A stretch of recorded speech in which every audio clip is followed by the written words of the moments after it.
Hello and welcome, I'm Riz Khan.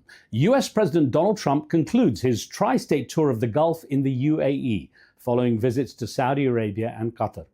It's a week that will be remembered for multi-billion-dollar deals on security, energy and technology, the controversial gift of a presidential airplane, and diplomatic initiatives, including the ending of sanctions on Syria. President Trump's Middle East mission included meetings with key leaders from the region, with one notable absentee, Israel. In recent months, the US has been dealing directly with Iran, Yemen's Houthis, and Hamas, resulting in the release this week of American-Israeli hostage Edan Alexander. So does the exclusion of Israel from President Trump's agenda represent a message or a missed opportunity for peace in Gaza? On this episode, I'm joined by the prominent international human rights lawyer, Moien Odeh, who has represented hundreds of thousands of Palestinians in Israeli courts. Moien, I'm glad you could make some time for this interview. Now, President Trump is going to do his first trip to the Gulf since he came back into office. He's going to the Gulf, not to any of the traditional US allies, as most presidents do when they come into office.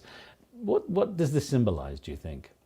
Well, what is really interesting about President Trump, that he's very unexpected. Like, as you said, at the few weeks at the beginning, he met with Prime Minister Netanyahu as the first foreigner leader to be in the White House, which is really not that accepted in the American politics. Usually they have a Canadian or something else. Mm-hmm. It was the Israeli Prime Minister, and he gave very strong statements about Gaza and about the Middle East in general. And suddenly now what we hear, that he might even not visit Israel in his first visit outside of the US. I think President Trump is really looking now for getting deals, as many deals as he can, and it looks like he thinks that visiting Israel will affect these deals really hardly. So he decided that let's make these business deals, and let's go back away from politics as much as possible.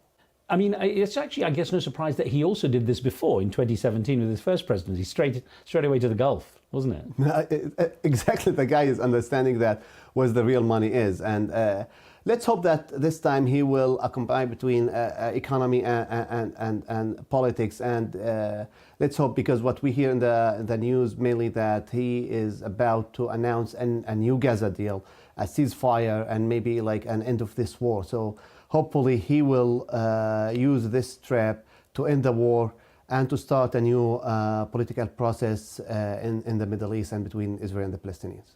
Although if he's going on this trip to the Gulf region but not going to Israel, it's kind of a different situation. Do you think that sends a message to Israel, or is it a missed opportunity? I think he is clearly sending a message that enough is enough. I can't let you doing this forever. I gave you until now, since January, it's about 4 months. And I gave you the full opportunity to do whatever you can do militarily inside Gaza, and we need to go back to the table and to try to end this war. It was clear even when he reached a ceasefire with the Houthis in the Yemen, without even talking and informing the Israelis about it. And it was clear that enough is enough. I don't want to see more wars in this region. And let's end it as soon as possible. Is it possibly because he also was one of these who came in and said, I'm going to stop all wars, I don't start wars, I stop them. And he was supposed to have stopped the Ukraine-Russia conflict and the Israel-Hamas conflict. Literally, he would say, like in a day, he could stop these things. Do you think it's just because the expectations have not been met? I believe yes, and I think it's much more easier for him to stop the Gaza-Israel war rather than to stop the Ukrainian-Russian war now, because he has much more leverage on Israel, let's say, rather than he has a leverage on Russia and Putin. So it will be much more easier for him to go and to announce a ceasefire deal. And I don't think any Israeli prime minister, not only Netanyahu, will stand up and say, no, we will not accept this. So maybe he will do this. But for how long this ceasefire will stand, and is it really going to happen, this is a question that only days will tell us. Although, actually, there was a time when people were saying, well, it was Benjamin Netanyahu calling the shots for the US president. I mean, perhaps prior to President Trump, with maybe President Biden, but there was a feeling that Israel was calling the shots for a long time. Yep, definitely. And now it's more clear, and even for the Israelis, that Usually Israelis used to believe that we control the U.S. or the U.S. Politics. It was clear now that no, it's not like this, especially with President Trump, that and with his second term now, that he has nothing to lose, and he's really going for what he's calling as America first, and he's really like doing this so far. How much he will do that in this trip or after that, it's not clear, to be honest. What do you think are the main expectations then from this trip? If it's going to be business or largely on the economic side, what sort of deals do you think he's looking for? Well, I believe it's mainly business, and he's trying to contain Iran as much as he can, especially that the Iranian-US talks are in good stages now, and it looks they might even announce a new deal soon, maybe before he arrives there, maybe not. It's still like it's a matter of time. But I think he want to contain Iran. He want to prove to the Gulf that U.S. is your friend and will continue to be your friend, and he's much to get as much investors from the Gulf to the U.S. So there's many aspects here, but unfortunately, I don't think the Israeli-Gaza or the Israeli-Palestinian conflict is upon his priorities now.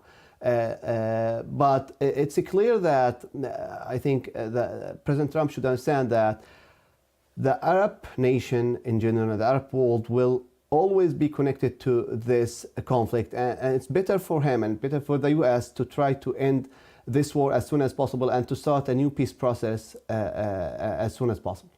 How do you think the Arab Gulf leaders that he's going to visit will respond to him? I mean, considering what's happening in Gaza and how long it's gone on, how receptive, how warm will the reception be, do you think?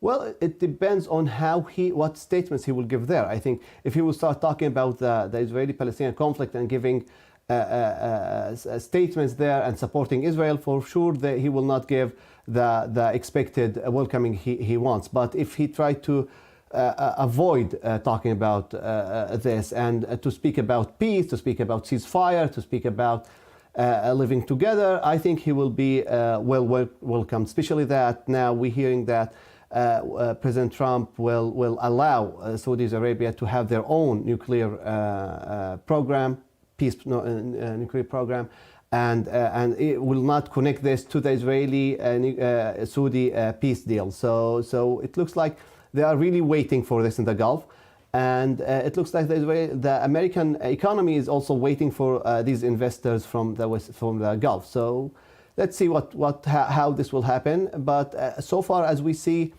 President Trump is not really giving any big statements or any statements even at all about Gaza, except that soon we will hear something. What we will hear, what will happen, is he really going to announce a one-side American ceasefire deal and will oppose it on Israel. This will be a big thing in the Gulf, and he will be really welcomed very warmly if this happened. How do you think the Israeli political world is going to be reacting now?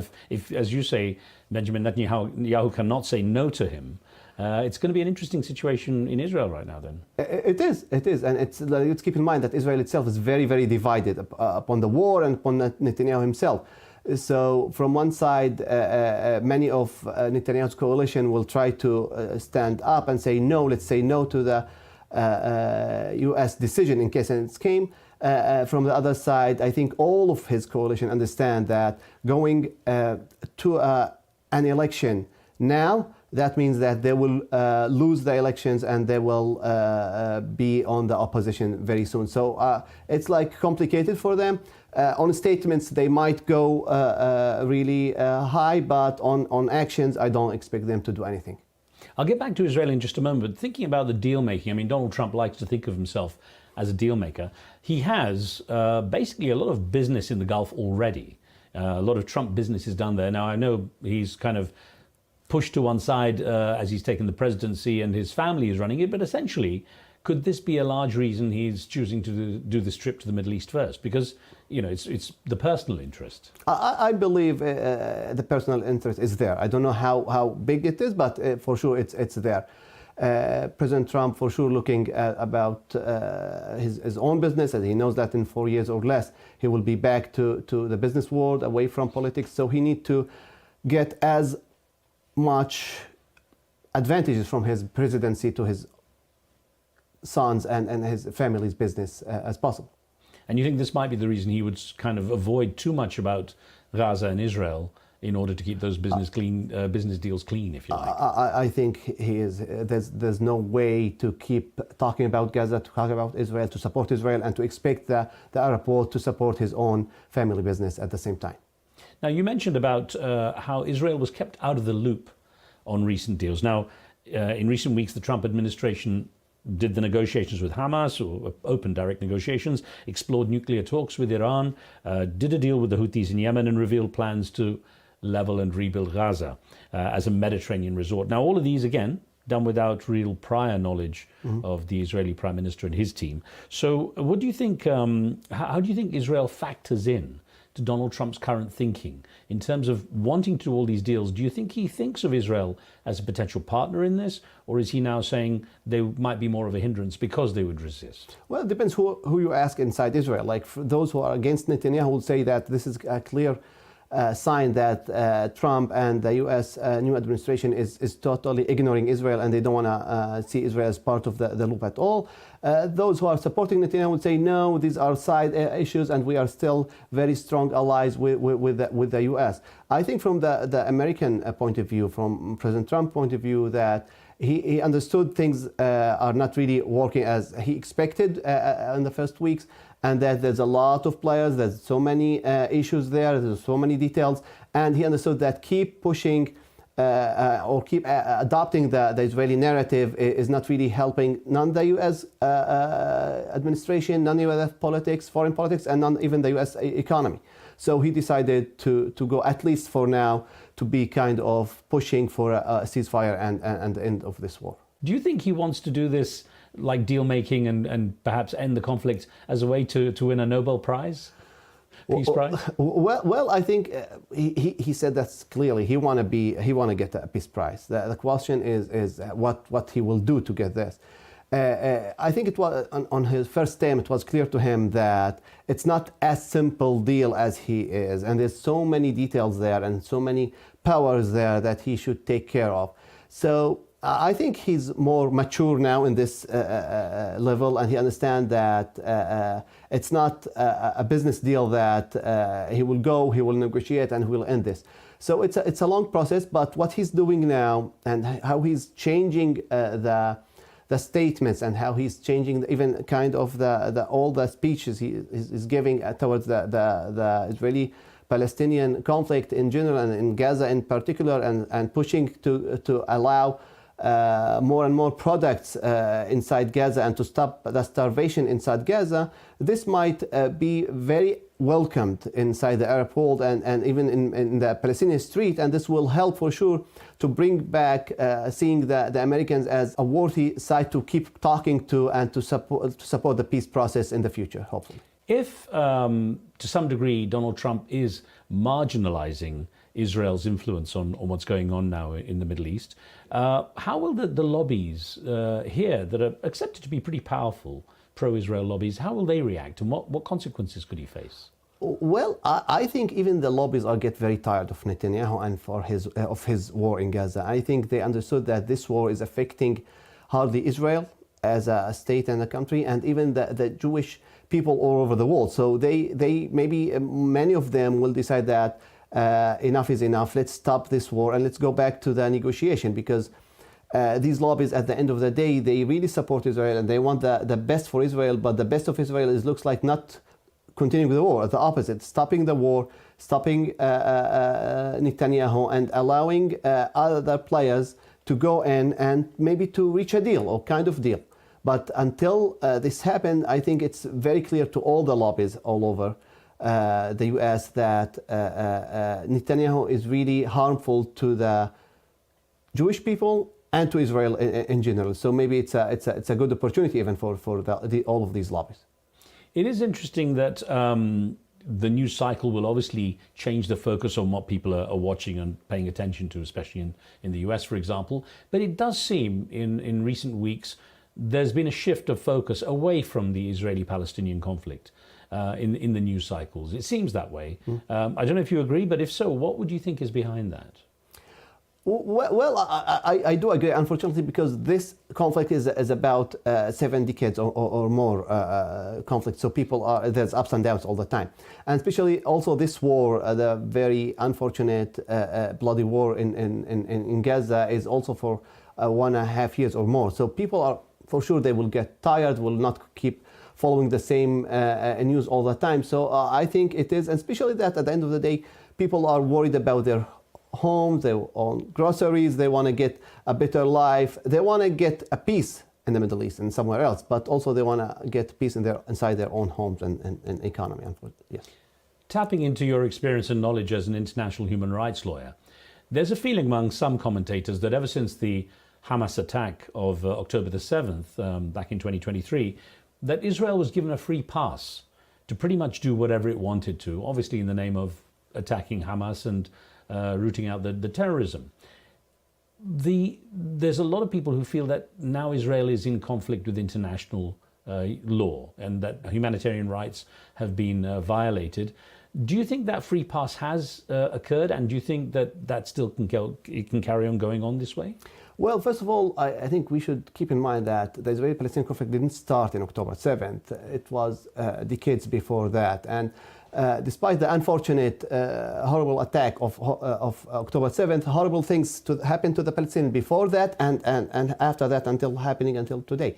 Unfortunately, Israel used the self-defense as the only way just to keep killing as many Palestinians as possible, hoping that this killing will really allow it a path for victory. It's clear that the international law is allowing any country to defend itself, but there's a limit. They are killing people, innocent people, civilian people everywhere. They are targeting schools, they are targeting hospitals, they are targeting all the civilian infrastructure. So of course there's a lot of limitation that the international law is putting, and unfortunately the Israelis are keep passing these limitations and using the self-defense and claiming that, or arguing that Hamas is using these infrastructure for their own interest. But I think the whole world is totally understand that Israel really passed the limitations. So technically it is. Israel is in violation of international law. They are. The actions in Gaza by Israel led to widespread protests in many countries, including the USA. And especially among universities and university students here in the USA. The way that the authorities reacted was to crack down. Do you think that Trump's policies on these crackdowns on the students and on the protests and on the deportations that are now occurring under the immigration crackdown, do you think that has actually curbed a lot of the protests, the potential for people to protest here? I believe they did. Many international students are really afraid now for their visas. Many new international students are really asking themselves if they need to come to the US to continue studying. There's a lot of fear between international students, even American students as well, especially green card holders. So there's a lot of uncertainty here happening after this. I understand that protests should be peaceful, should not do any harmful to any people or any place, but they should, the administration should allow people to continue like protesting and continue supporting the side they want as peacefully, but to keep the peaceful protest as much as possible. And the media is being targeted very heavily too. I wonder, in your opinion, especially from the legal perspective, has freedom of speech in the USA taken a real hit now? Well, I think it is, unfortunately. There's a lot of fear also at the same time. Many journalists are afraid to expose the reality on the ground. Many journalists are worried about what kind of facts they should put. Unfortunately now, as we were talking about this before, that many people are seeing news channels as opinion channels, and they follow the channels they want to hear the opinions they are really believing or supporting. So this is something that by itself is very dangerous for the whole journalism, that we move from the factual journalism to an opinion journalism, and there's no more something that divide both of them, and this is very risky, I think, to everybody. It has been reported that Israel announced a plan to take over a large part of Gaza and shift the population into the south area, into a small area in the south. Already, it's a crowded and small place. Mm-hmm. What do you think Israel's ultimate aim is? Well, to be honest, I think since October 7th, Israel saw the attack as a very big opportunity to deal with Gaza and to try to transfer as many Palestinians from it as possible. And this is happening now more and more. I think the idea of Israel is to try to make the life inside Gaza impossible, and then to push the Palestinians of Gaza to travel or to migrate to any other third country. This is the idea. I think they are doing this, they understand this. Keep in mind that Gaza before the war was one, if not the most crowded place in the world. Even before the war, you could imagine what it's happening now when you have 2+ million people living in a very small area without food, without clean water, without electricity, without all the infrastructure. So for sure, many Palestinians will prefer, unfortunately, to try to move away, not because they want to move away, but because this is the only option they have now.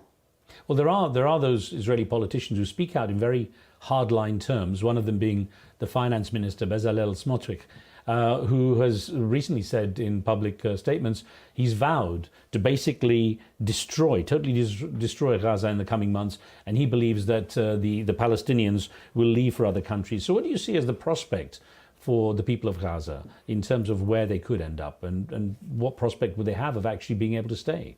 Well, I think before talking about Gaza, I think one of the Smotrich's biggest plans is the West Bank. The West, as a settler himself, he sees the West Bank as part of Israel. He's working even until now to create facts of the ground, to build more settlements inside the West Bank. And unfortunately, what's happening in the West Bank is getting under the radar of the media because of Gaza.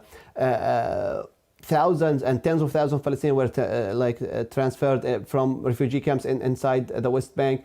People are killed in the West Bank. There's a big closing of the streets in the West Bank and checkpoints everywhere. So Smotrich has kind of two plans. He has a plan for Gaza, and he has a big plan for the West Bank.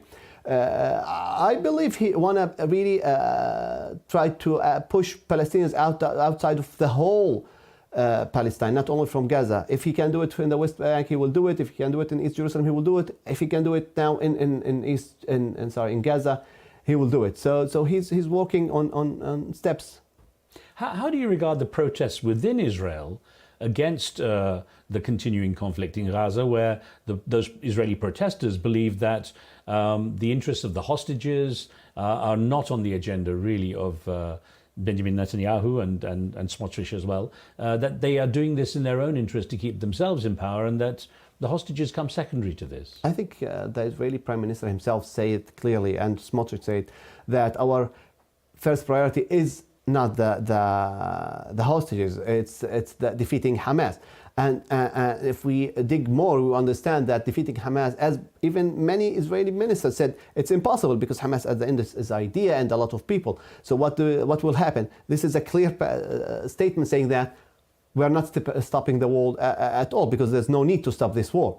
I think many families, if not all of the hostages' families, understood that their sons and their daughters are not an interest for the Israeli Prime Minister, and that they need to go out on streets. And this is what they are doing on weekly basis. To which level they can really affect the decision makers and affect Netanyahu to stop this war, I'm not sure. But I believe if President Trump decided to go forward with his ceasefire deal, he will find a lot of support inside Israel. There is discussion sometimes of the Hannibal Protocol. That's raised not very often, the idea that Israel actually has a policy that hostages can be sacrificed in order not to be held hostage politically themselves. Do you know anything about that? Yeah, it's a way that for the Israeli army in general, a dead soldier is much better than a hostage soldier. So the idea is to try to, if they have had the feeling that a soldier or a group of soldiers were taken as hostages, the plan is to kill everybody, the hostages and the attackers. And it's the same happening even with the October 7th hostages. You can see that they are targeting, the Israeli army is targeting a lot of areas that it's clear that the Israeli hostages are there. So they are using even this procedure even in different situations. So the idea, it's clear that they prefer a dead soldier rather than a hostage soldier. As someone who's lived in Jerusalem, represented Palestinian interests in the Israeli courts and so on, there's a feeling sometimes that the story of the division within Israel isn't fully represented, that there are actually more people who would like to see a peace process move forward, and that this idea that, you know, as you've said, there is division within Israel, but the idea that the country is united to a degree that is reported in the West is perhaps inaccurate. Based on what you experienced in Israel itself, what's your view? Well, I think more than half of the Israelis will prefer to have kind of a peace with the Palestinians and to stay away from any kind of military conflict with it. From my personal experience, I know so many Israeli Jews who are really supporting the Palestinians, who are supporting the Palestinians' right, who are supporting the two-state solution. So the problem is that the right wing in Israel is very loud, and especially the settlers.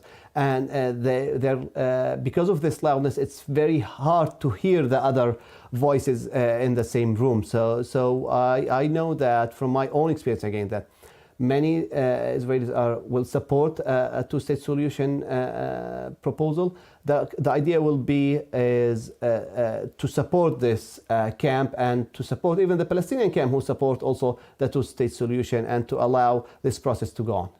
Now, in terms of the latest happenings, Hamas has refused to negotiate now because of Israel's latest announcement that they want to move everyone in Gaza to the small strip to the south and essentially control the rest of it. Where does that leave the prospect of a peace settlement now? Is it pretty much dead in the water?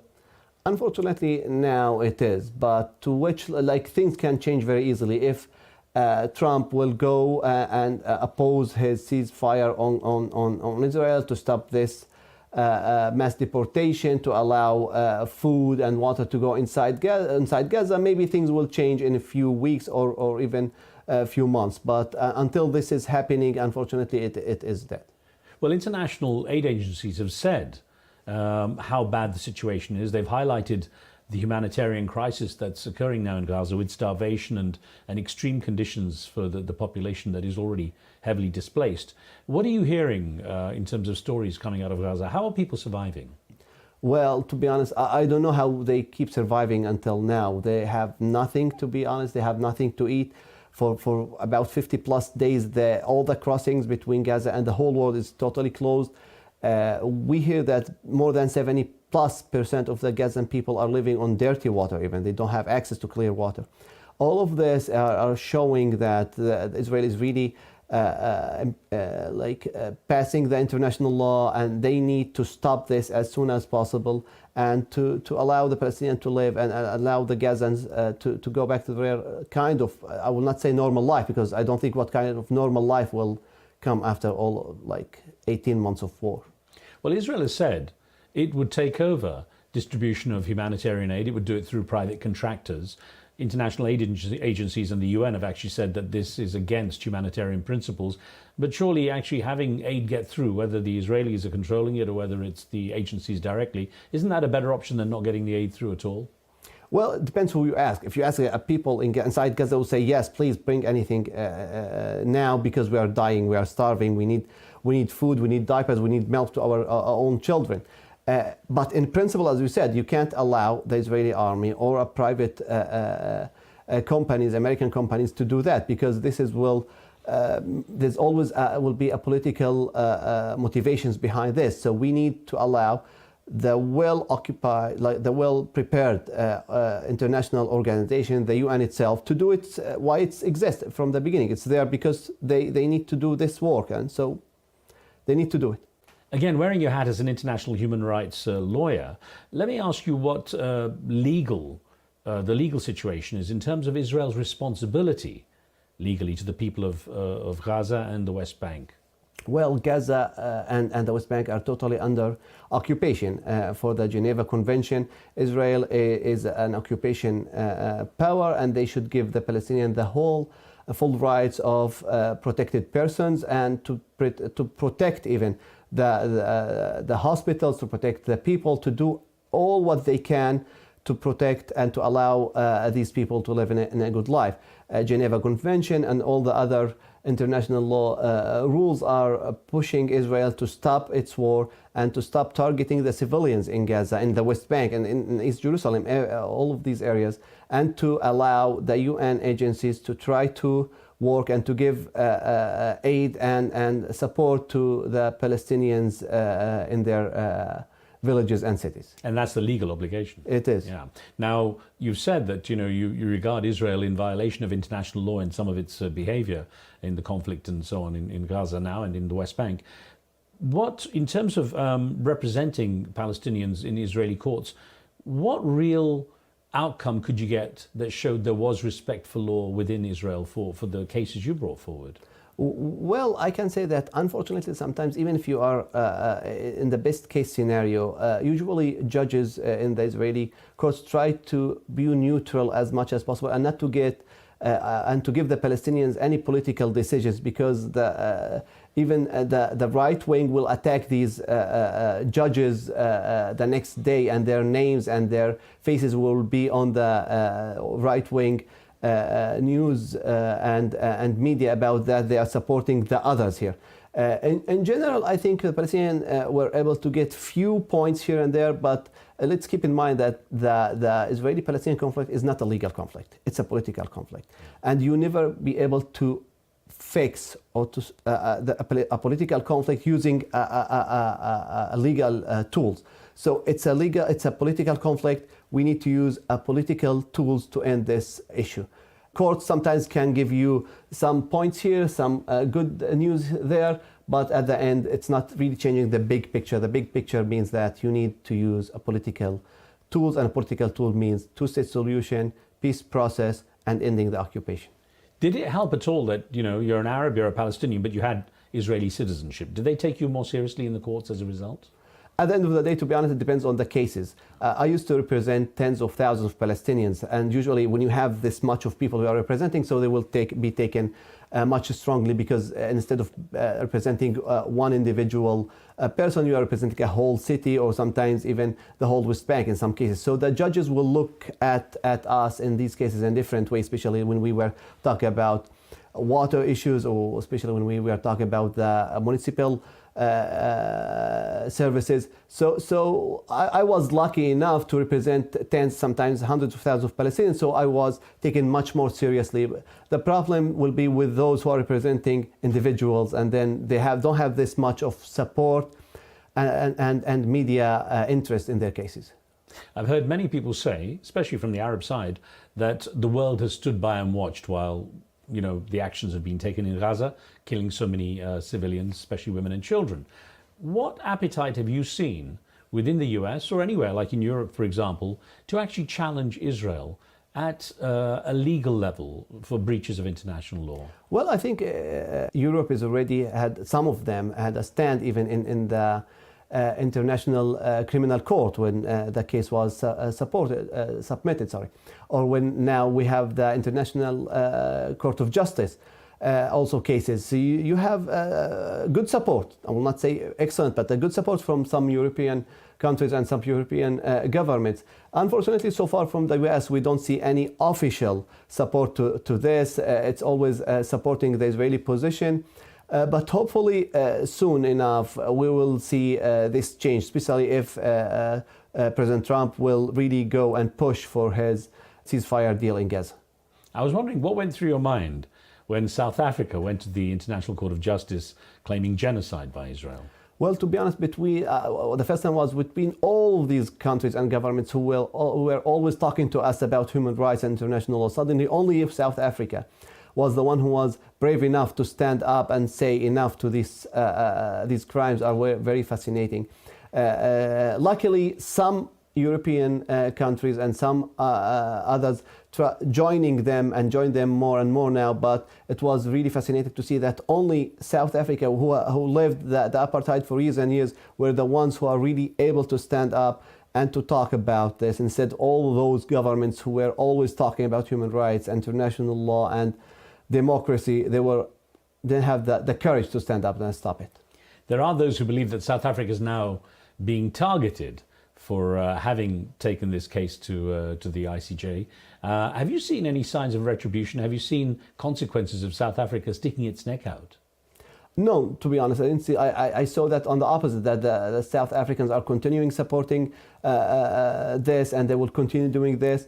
But at the end of the day, of course, there's interest that I don't know to which level South Africans can do this, to which level even the US and Israel can target the South African interest and to threat them to stop this process.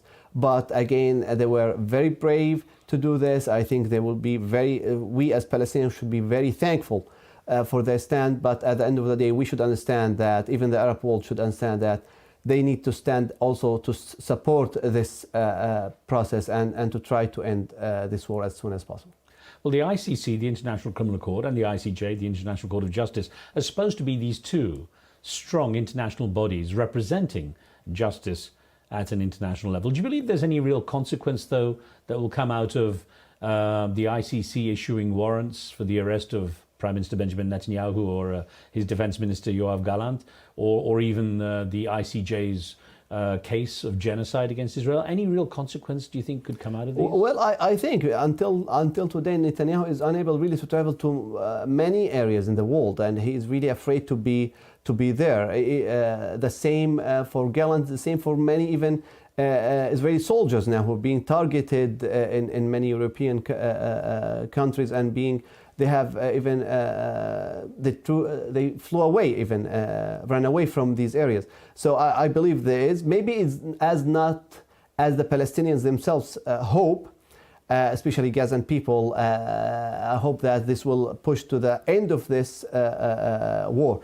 But we should keep in mind that these the ICC or the ICJ, they don't have any real power themselves. They have the authority to give this statement, but they don't have their own police to do their own work. So they are waiting for the international community support to stop this. But I think that that is very, very important process. It's true, they expect the member countries to enforce, of course, the decisions. So, but do you feel that to some degree the way the situation's been handled, that the international criminal justice system has been compromised, that it's weakened because of this?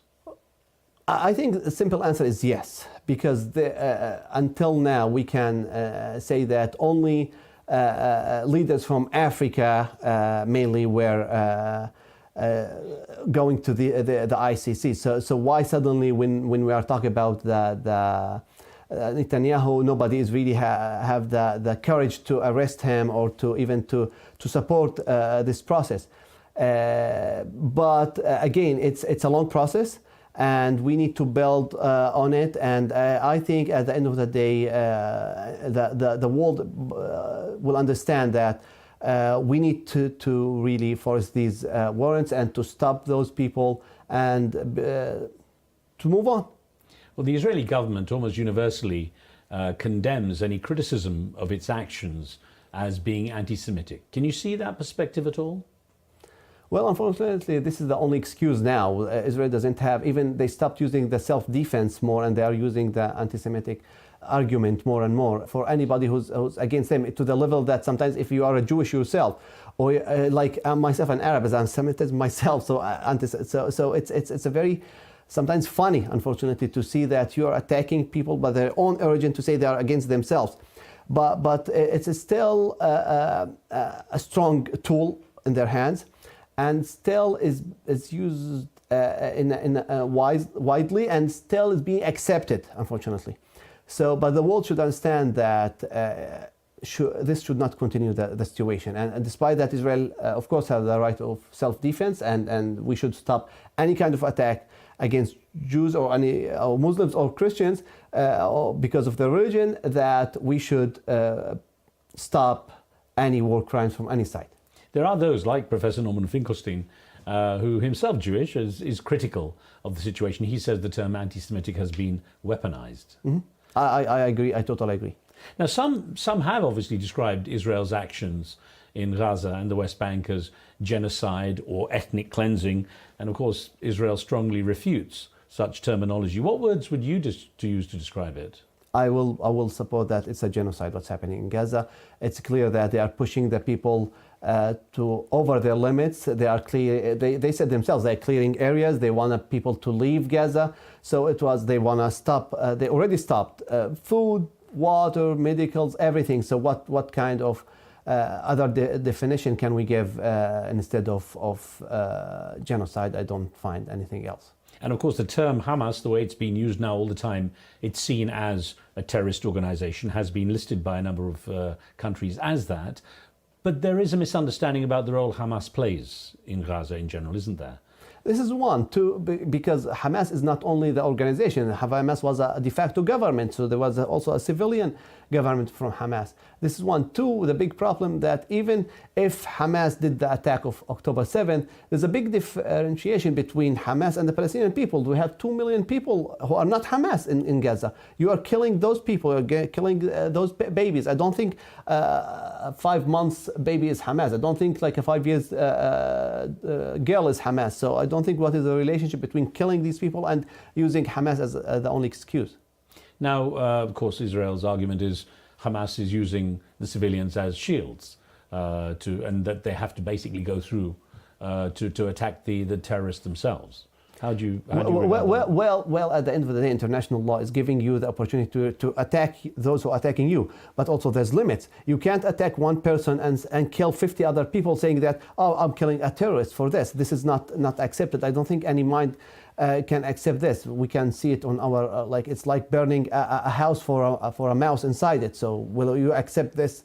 Like this? I think nobody will accept this idea like this. Nobody will attack a whole neighborhood to kill just one person.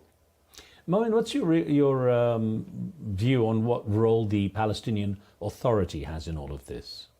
Well, we should keep in mind that the last Palestinian elections happened in 2006. So since then, there's nothing happened. So there's a lack of legitimacy for the Palestinian Authority, and it's clear that the Palestinian Authority is very weak in all levels, and because of this, they don't have any real strong role there. The problem was the world in general expected them to do what countries are unable to do. Like they are very limited power they have. They don't have enough resources. They can't even pay salaries for their own workers, and they are not inside Gaza. So all of this can show us how weak they are. Besides that, they don't have any really legitimacy, so we should not expect them to do a lot. From the other side, this is the only side that is really dealing with the personal, like with all the civil life inside mainly West Bank. So we should really give these guys an opportunity, at least until we are able to do a new elections and to allow the Palestinians to elect their own representatives. So basically, the PA is kind of toothless at the moment. Is that's they the are? key, yeah? They are totally toothless. The Palestinian president Mahmoud Abbas has condemned quite strongly Hamas, and he's called them sons of dogs. He's criticized them for not releasing the hostages, Israeli hostages, and for ending the conflict and exposing the people of Gaza to this level of attack. What's been the impact of his intervention and his comments? Well, first of all, the Palestinian condemned his comments, because they said, you are attacking Hamas, but you are not giving us other opportunity. You are attacking Hamas, but you are not showing the level of corruption inside the PA is very, very high. So you should, when you are criticizing a side, you should give an alternative to this side. Unfortunately, he's not. So his comments and his statements are not really well accepted in the Palestinian street. From the other side, many Palestinians doesn't want to happen to them, especially in the West Bank, what's happening in Gaza. So they are kind of, I'll not say supporting him, but they don't want this war to move to the West Bank. So Mahmoud Abbas is trying to show the world, or show the West mainly, that he's against Hamas and he deserves to go back to control Gaza. I don't think even the Gazan people will accept him. Well, you know, there was a sense of solidarity among the people of Gaza. They stood by with Hamas for a long time, but there are now signs of, even within Gaza, people being disenchanted with Hamas. How do you see that developing? First of all, I don't think the people of Gaza even stood with Hamas before that, but Hamas was a dictatorship, de facto government. You don't expect people to stand up by themselves against this kind of regime. This is one. Two, now the people are suffering a lot. They keep suffering. Maybe in the areas where the Hamas lost fully control, people are able to go and stand up and say, enough. We don't want Hamas, but we don't want also the Israelis' bombs. So we want a normal life. This is not really happening here. So people was really not supporting Hamas before that, and not supporting Hamas now, as much as they are not supporting the PA before and they are not supporting the PA now. So the idea is always you need to allow them to elect their own people, and then to be like to go back to normal life. The problem was always it's like the Palestinian was always either Hamas or PA. Like Palestine doesn't have a third opportunity. Well, this is insane by itself. You're saying essentially there is a total lack of leadership within the Palestinians. Definitely, yeah. There's nothing. What do you understand to be the ultimate goal of the Palestinian Authority? Do you think it can rebuild its credibility? Do you think it can rebuild its authority to actually start to represent the Palestinian people to the degree that you're saying it should be able to represent them, and fix these rifts after quite a few decades of distance between the people? Yes, the question is the only answer will be elections. Like how you can. The problem with the PA, unfortunately, that they are taking their own legitimacy from the outside, from the US, from the EU, not from the Palestinian people. So you need the trust of the Palestinian people. So you need the Palestinians to elect their own leadership, and from there we can move on. But before that, I don't think any leader who are coming from outside or coming opposed by Israel or by the US will be accepted by the Palestinians. From what you know from the Palestinians in the territories, what is their impression of the USA now? How do they regard the USA, especially after Donald Trump made comments that didn't go down that well regarding creating a Gaza Riviera? Well, most of the Palestinians are really condemning the fully support of the U.S. and mainly the administration against their own people in Gaza. And they are seeing even the U.S. sometimes as fully partner of this. So you should understand the Palestinians that they don't hate U.S. as a U.S. They don't hate the American people as American people, but they hate what's really the administration sometimes. It's even the Biden administration. I'm not saying only about the Trump administration. It's the same. Even Biden administration fully supported the Israeli crimes in Gaza, and so the Palestinians really want this to stop, and they want the American administration to understand that they don't hate America as America. They hate the American policy. They hate the American support. They hate the American bombs. They are going in their heads, but they don't hate America as America. Now, a lot of people were offended by Donald Trump's comments about the Gaza Riviera. Do you think he did it for effect, or was he serious? I think he was not serious, because even if he said it once, maybe he thought it's much easier than he expected it. But I think now he's more and more understanding that Gaza Riviera is not going to happen, and that the Palestinian people will not leave, and we need to find a political solution for this. Now, the Gulf countries have their own agenda, obviously, but how do you regard the Arab world's response, the Arab nations' response to what's been happening in Gaza, and what could we learn from that response? I think the Arab people was always seeing the Israeli-Palestinian conflict and the Palestinian cause as their own cause. Doesn't matter where they are, in Yemen, in Saudi Arabia, in Morocco, they always saw it as very own ones. So the idea will be always that, despite that you don't see any kind of protest now in the Arab world, doesn't mean that the Arab people are not really fully supporting the Palestinians or the Palestinian cause or the Palestinian rights. And this is what the U.S. should understand, that they will, the Arab people will reject the U.S. unless they will try to get some rights, at least I will not say full rights, but some rights to the Palestinians will stop the war in Gaza. Moien, realistically, How do you see the current conflict ending? Well, I'm not an optimistic guy by myself, but I think this war, as bad as it is, could be a very good opportunity for all the sides to understand that war will bring them to nowhere. And let's go back and sit down and talk to each other and to elect a normal leaders in both sides. Because even in the Israeli side, unfortunately, we have a right-wing government. So we are talking a lot about Hamas and the right wing as much as they are, but we don't remember that in Israel we have a right-wing settlers government at the same time. But I believe that there's always an opportunity here to go back and to talk about peace and to end this conflict with two-state solution and to allow everybody to go and live in peace. You've pointed out that, as many people do, that this conflict did not start on October the 7th in 2023, that it dates back 7 decades. But to what extent did the actions of Hamas on the 7th of October hinder the prospect of a Palestinian state becoming a reality? Well, there's two aspects here. From one side, you will find those who are very supporting Israel will say that this is a clear proof that giving the Palestinian a state will mean that another massacre against the Israelis. From the other side, you can tell, no, give these Palestinians the right, their own rights and their own lands, and that's it, let's live in peace. I understand that the attack was kind of shocking experience to many people all over the world, but the idea will be always that this is not something that happened by suddenly without something before. People of Gaza are living in siege for 20 years now. It's not only under the war. People in Gaza are suffering so much. People in the West Bank are suffering so much. If you say no, so give me another solution. Like, it's not saying yes or no. Okay, what do you want? Do you want an apartheid state inside Israel? You want to transfer all the Palestinians to live somewhere else? What is the other solution? I don't think like those who are saying that October 7th was a sign that Palestinians should not get their own country. They are really offering anything else to the Palestinians themselves. So what do you want us to do what?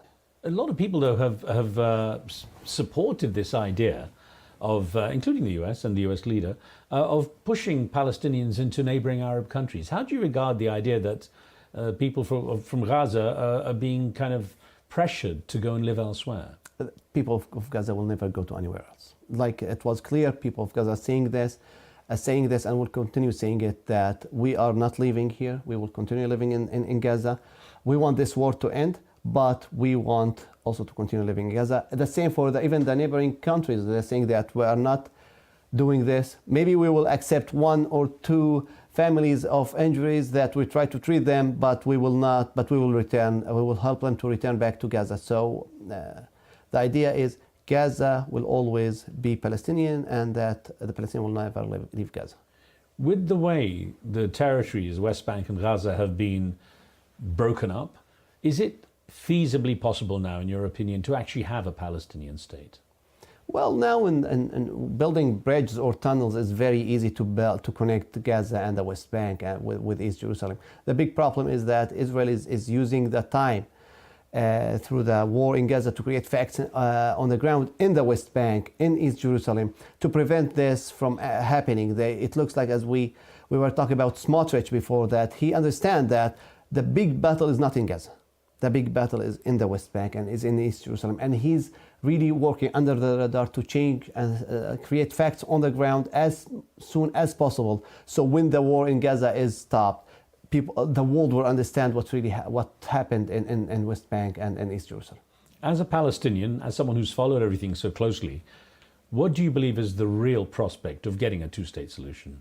Well, first of all, I think we need to allow the Palestinians to elect their own leadership, because without an elected leadership, the Palestinians will never accept any kind of political solution. From there, the world should understand that without a Palestinian independent state, there will be no peace, and that giving the Palestinians ghettos here or autonomy there will not really work, because it happened and it didn't work before.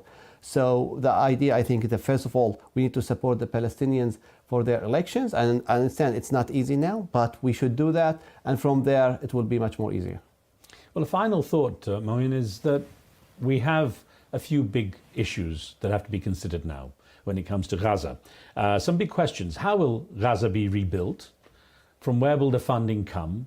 Who will take on that task? And how secure can the situation be to prevent it all coming back to this state again in the future? What are your thoughts on that?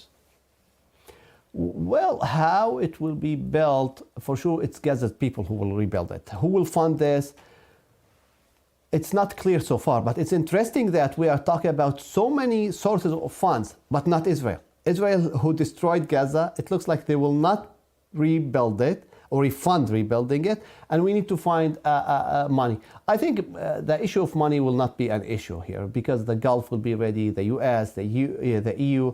I believe they will find a lot of sources of money there. The question will be, are we rebuilding Gaza buildings and that's it, or we are rebuilding a whole process again and hoping that the destruction of Gaza is bringing us back to peace and bringing us to the two-state solution, because rebuilding Gaza by itself will mean nothing to anybody, I believe. Do you ever see it getting to a stage where it will be back to normal? I think it will take a long time, especially people of Gaza are living under a horrible situation for 18 months now. So it's not a switch that you will stop the war and suddenly the people will go back to their own life. People lost their loved ones. About 50,000+ people were killed. About 180,000 people were injured. We don't know about the psychological situation in Gaza. I believe it's horrible. So it's a long, long process. So the world should understand that it's not just stopping the war. Stopping the war is just the first, even the zero step, not the first step. Before going back and rebuilding Gaza, the people of Gaza really needs a lot of support in all levels, not only rebuilding Gaza as buildings and as houses. People of Gaza needs a lot of financial support, they need a lot of psychological support. It's a lot of work. Moien Odeh, thank you so much. Thank you. Thank you. International human rights lawyer Moien Odeh giving us his perspective on the latest developments involving the Israeli-Palestinian conflict and President Trump's Middle East tour. That's it for this episode. I'm Riz Khan. Please subscribe to the show and leave us any comments or feedback. From me and the team, thanks for watching. We'll see you soon.